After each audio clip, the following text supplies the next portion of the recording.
Olá, esse é o BioMaisCast, o podcast do Biologia Mais. Chegamos ao episódio 17 do nosso podcast, onde falaremos sobre núcleo interfásico. Tá? Deixamos para trás ali as aulas sobre membrana, sobre organela, sobre bioquímica, bioenergética e chegamos agora a falar do núcleo. Importante lembrar que núcleo interfásico, o nome é batizado interfásico porque ele só é visto na intérfase.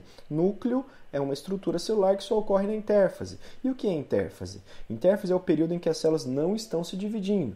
Porém, o que pode se pensar, né, que se ela não está se dividindo, ela não está em atividade, na verdade é o contrário. É o período de maior metabolismo celular. As células jovens, que geralmente são chamadas de blastos, têm intérfase curta, enquanto as células adultas, que são citos, têm intérfase mais longa. O núcleo foi descoberto no século XIX por Robert Brown e, observando células ao microscópio, a presença de um caroço, de uma semente dentro da célula, tá, levou ao batismo deste nome. Nux seria a palavra referente a núcleo, que significa caroço ou semente. As experiências de Balbiani, tá, de um italiano Balbiani, foram decisivas para que o núcleo tivesse a sua importância revelada. O que o Balbiani fez? Ele pegou amebas, que são protozoários, ele fracionou a ameba no meio, ele cortou a ameba em 2 pedaços.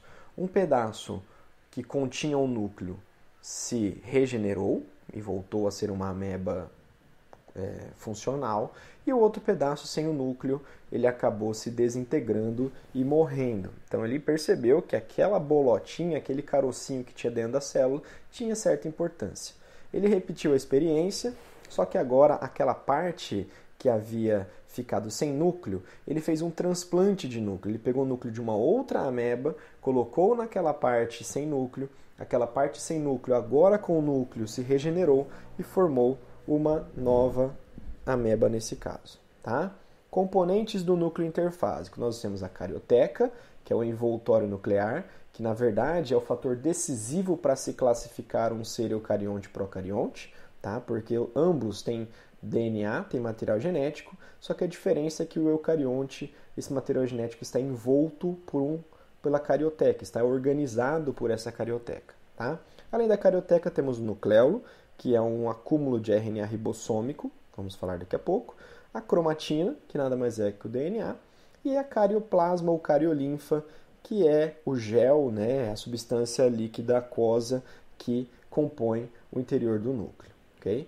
A carioteca é o envoltório nuclear, ela é chamada envoltório porque ela é muito mais que uma membrana, tá? Ela é dupla camada, ok?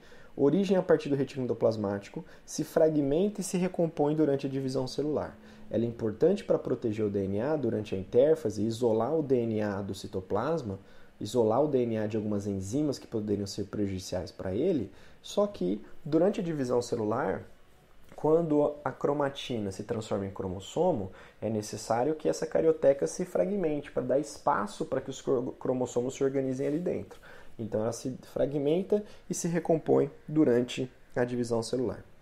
Formada por 2 camadas, 2 membranas fosfolipídicas justapostas, deixando um espaço entre elas que é chamado de cisterna perinuclear. A carioteca ela não é completamente vedada, ela possui poros em alguns pontos, também chamados de anule, que não é um simples buraco. Existe dentro desse poro um complexo de proteínas, chamado de complexo do poro. E esse complexo do poro ele vai regular a entrada e saída de substâncias do núcleo. Tá? Então ela não é impermeável ou totalmente permeável. Os poros, só para a gente relacionar a importância dele, existe uma anomalia chamada de talassemia, que é um tipo de anemia. O que acontece? O RNA, que é a molécula que leva a mensagem, o mensageiro, que leva a mensagem do núcleo do DNA até o citoplasma dos ribossomos, tá? Ele possui um sinal de reconhecimento para poder sair do núcleo, como se ele tivesse uma identificação, um crachá. Se ele tivesse ali, né, ele batesse o ponto, passasse na catraca a sua identidade. Eu sou o RNA, eu preciso sair do núcleo para chegar até os ribossomos do citoplasma. Na talassemia, existe uma falha nesse sinal de reconhecimento. Então, por mais que esse RNA tenha sua importância, sem o sinal de reconhecimento, ele não consegue sair do núcleo, porque os poros não permitem. Tá? Consequentemente, a célula produz RNA ribossômico, mas ela não usa RNA mensageiro, mas esse RNA mensageiro não consegue chegar até o destino final, chegar até os ribossomos. Então, assim, a pessoa tem uma falha na produção de anemia, processo esse que desenvolve a chamada talassemia, tá? Graças a um problema de reconhecimento entre o poro e o RNA mensageiro, ok? O que preenche o núcleo é a carioplasma, ou cariolinfa, ou nucleoplasma, tá? Que é uma solução homogênea que envolve a cromatina, que é o DNA, e o nucleolo, que é feito de RNA. Carioplasma é semelhante ao hialoplasma. Vamos lembrar que antes da presença do núcleo, o hialoplasma preenchia toda a célula ali.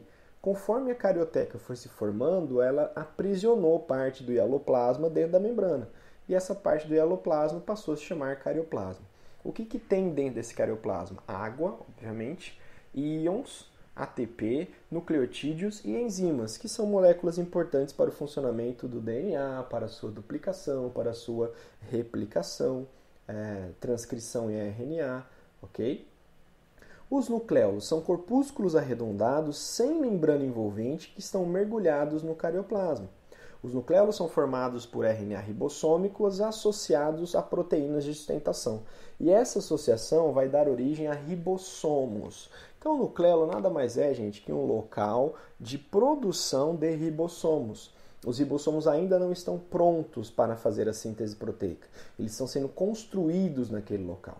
Tá? E à medida que eles forem sofrendo a sua maturação, estar prontos para a sua função, eles são liberados do núcleo, vão para o retículo rugoso, vão para os poliribossomos do hialoplasma. Tá? Mas no nucleolo em si é o local de formação de ribossomos.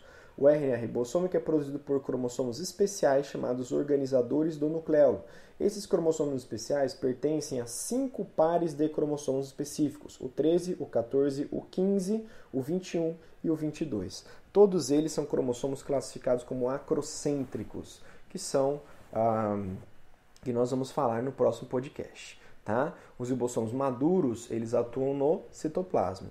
E nós temos essa sequência de ideias para lembrar, tá? Que você pode escrever isso neste momento no seu caderno, que seria o DNA ativo com genes ativos.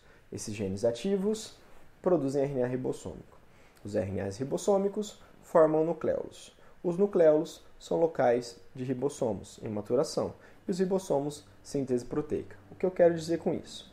Se eu tenho uma célula com intensa síntese proteica, eu tenho umas células com nucleolos muito grandes. Tá? Se o DNA está ativo, os nucleolos estão grandes, a síntese proteica vai ser grande. Por exemplo, uma célula secretora, que produz muita enzima, hormônios de natureza proteica, elas têm nucleolos grandes porque a secreção de proteínas também é muito grande. Tá? A cromatina. A cromatina é uma massa de filamentos de DNA associada a proteínas de sustentação chamadas de histonas. Lembrando que as histonas são exclusivas dos eucariontes, tá?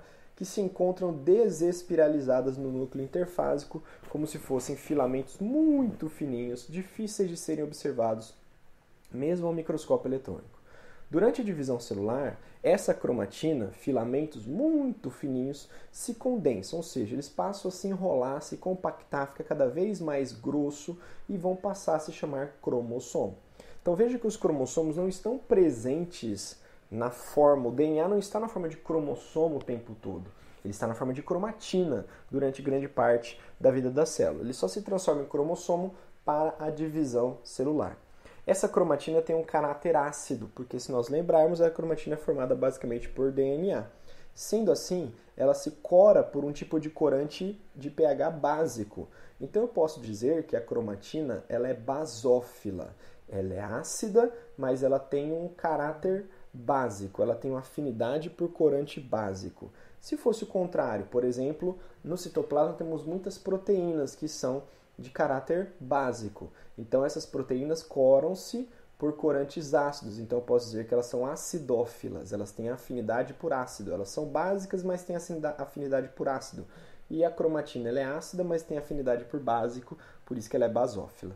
O corante específico para corar DNA chama-se corante de Feulgen, ok?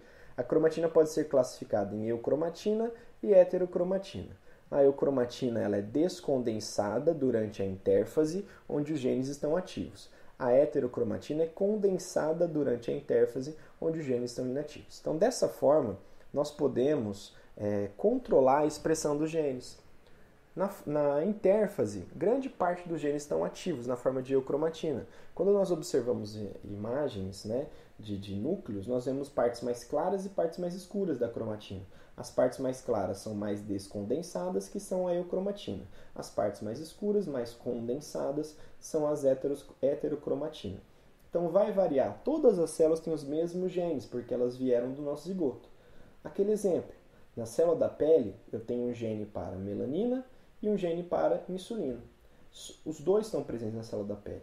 Só que para melanina, eu preciso de melanina na pele para proteger contra a radiação ultravioleta.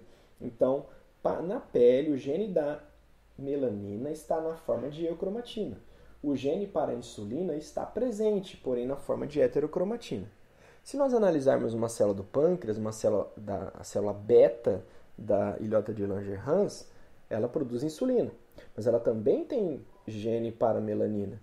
Então, nesse caso, lá no pâncreas, o gene da melanina está na forma de heterocromatina e o gene da insulina está na forma de eucromatina.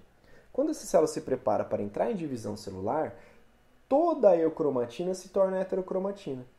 Tudo fica inativo. E essa cromatina vai ganhando forma de cromossomo, porque durante a divisão celular não é interessante, tá, o DNA ficar exposto na forma de eucromatina. Então, todo o DNA que está em eucromatina ou heterocromatina, todo ele vira heterocromatina e se transforma em cromossomo. Então, nós podemos dizer que o cromossomo é um estado da cromatina. Ele está cromossomo, ele não é cromossomo, ele está cromossomo durante a divisão celular. Podemos comparar também a cromatina a um prato de macarrão espaguete e o cromossomo a um prato de macarrão parafuso, se facilitar a sua compreensão.